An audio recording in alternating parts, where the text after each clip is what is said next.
2 এর পর স্টার, তাহলে 8 + 2 + স্টার, এদের যোগ করলে কত আসে? 18 × 22, আর এদের 10 প্লাস স্টার, এদের ডিফারেন্ট করতে হবে, তাই তো? 22 মাইনাস 10 প্লাস স্টার, এদের ডিফারেন্ট দুটো হতে পারে, হয় শূন্য নিয়ে আসতে হবে, আদারওয়াইজ 11 গুণিতক নিয়ে আসতে হবে। এবার প্রশ্ন হচ্ছে,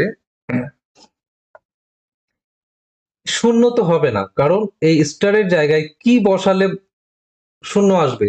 12 বসাতে হবে, তো 12 তো অপশনে নেই, তো প্রথম কন্ডিশন ফেল। তো 11 নিয়ে আসতে পারি। তো 11 নিয়ে আসার উপায় কি? এই স্টারের জায়গায় কি বসাবো?